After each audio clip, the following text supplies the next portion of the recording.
నిజంగా మన తెలంగాణ జనం తరీకనే అలగొల్ల ఎవరన్నా మంచి చేస్తే చాలు కడుపులో పెట్టుకుంటారు, కలకాలం యాది పెట్టుకుంటారు. అదే ముంచుడు పని చేసిరే అనుకో అందరి ముందే శాపాలు పెడతారు, మనసులో ఉన్నది కక్కేస్తారు. దాసుకునుడు గీసుకునుడు అనేది ఏం ఉండదు, ఉన్న మాట చెప్పేస్తారు కదా. అగో గట్లనే అయిందోల్లా, చూడు ఏమైందో. అగో గీ అన్న ట్రాక్టర్తోని పొలం దున్నుతుండు కదా. ఏరువాక సాగారో అన్నో చిన్నన్న అని పాడుకుంటుండు కావచ్చు. ఏది దగ్గరికి పోయి మెసిరిద్దాం.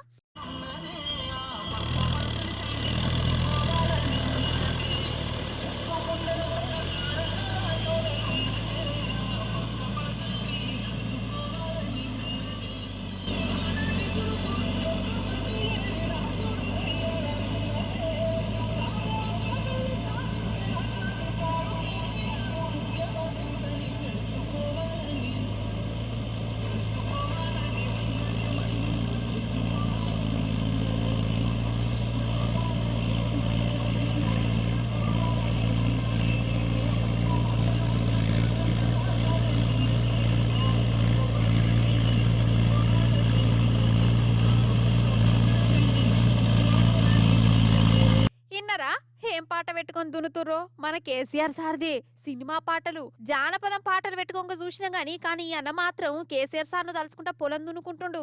తెలంగాణలో వ్యవసాయాన్ని పండుగ లెక్క చేసిన కేసీఆర్ సార్ను ఇట్లా మతికి తెచ్చుకుంటా పొలం పనులు చేసుకుంటుండట. సరే, జనం మనసులో కేసీఆర్ సార్ అట్లున్నాడా? మరి ఇప్పటి మన సీఎం మన రేవంత్ సార్ వారి పతార ఎట్లున్నదో కూడా చూడాలి కదా. అసలే ప్రజాపాలన సీఎం సారాయే. అందుకే అగో ఆడ మన జనాలు రోడ్డు మీదనే సారవాన్ని శానంగానంగా పాటతోని సన్మానం చేస్తాండ్లు. పెద్దవ్వా అందుకో. అందరినీ మోసము చేసి రేవంత్ రెడ్డి కాశీరు ఏలుతున్నడే రేవంత్ రెడ్డి. అందరినీ మోసం చేసి రేవంత్ రెడ్డి కాశీరు ఏలుతున్నడే రేవంత్ రెడ్డి. 4,000 పింఛనని రేవంత్ రెడ్డి అందరినీ మోసము చేసి రేవంత్ రెడ్డి. 4,000 పింఛనని రేవంత్ రెడ్డి అందరినీ మోసం చేసి రేవంత్ రెడ్డి. 4,000 పింఛనని రేవంత్ రెడ్డి అందరినీ మోసము చేసి రేవంత్ రెడ్డి. 4,000 పింఛనని రేవంత్ రెడ్డి అందరినీ మోసం చేసి రేవంత్ రెడ్డి. ఆహా ఎట్లున్నదో పాట. మీరేమనుకుంటారో వాళ్ళు కూడా గదే పాట వాడిరా ఏంది? ఈ పాట రేవంత్ సార్ దాకా పోవాలే, సారు మీద జనానుకున్న అభిమానం తెరవాలే కదా. అయితే జత్యాల కలెక్టర్ ఆఫీస్ కాడనుల్లా మధ్యాహ్నం భోజనం కార్మికులు దీక్ష పట్టిరు.